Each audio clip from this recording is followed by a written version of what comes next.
Extraordinary scenes have been unfolding in Australia's top end over the past few weeks, with a military exercise the size of which we have not seen probably since the end of World War II.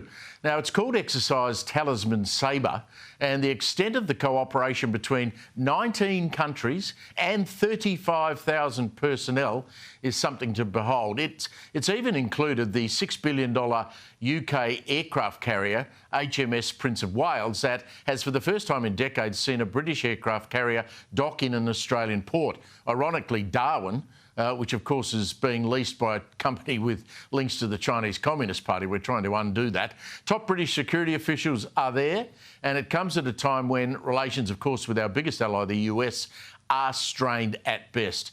Joining me now is Sky's political commentator, Chris Uhlmann, who's about to host a roundtable TV special for Sky called The War Cabinet. Chris, let's have a sneak preview of what we can expect. This is going to air on August 11. Have a look. The strikes were a spectacular military success. Future attacks will be far greater. How could anyone think that we're in a benign period and we don't have to worry? Chris Uhlmann hosts a panel of the best military minds in the country to answer the question, are we battle ready? We will ensure that Australia has the capability that we need. The War Cabinet premieres Monday, August 11 on Sky News.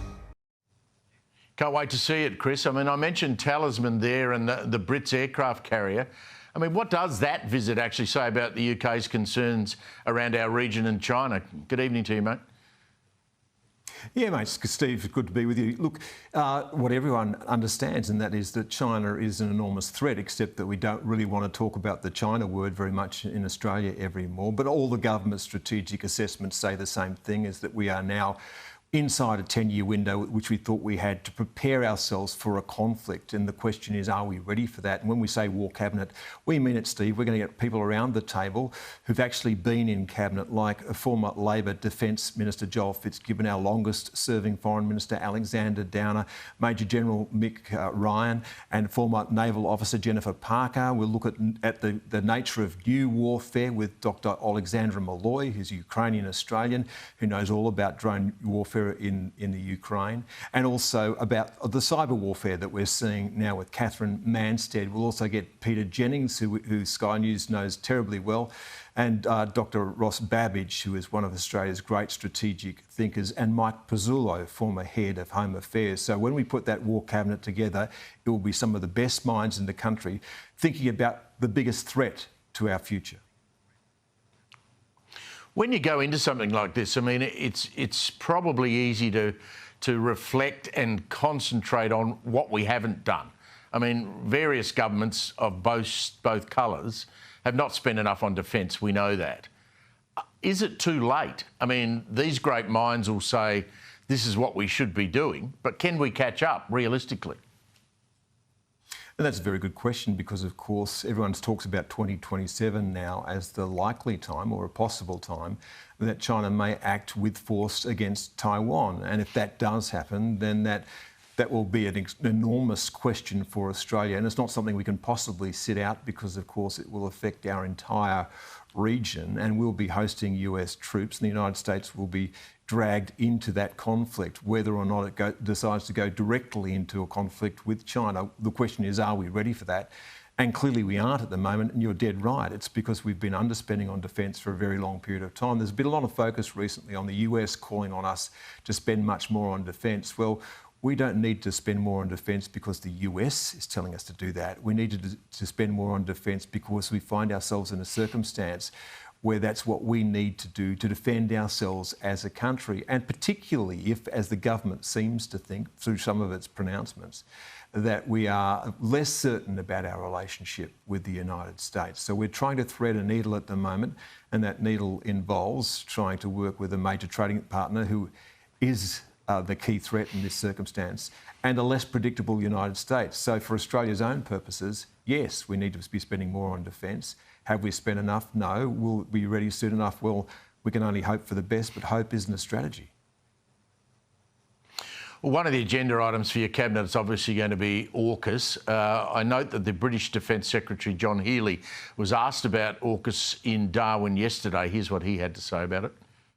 I have no concerns at all. The commitment of the US to this three-nation AUKUS partnership is strong.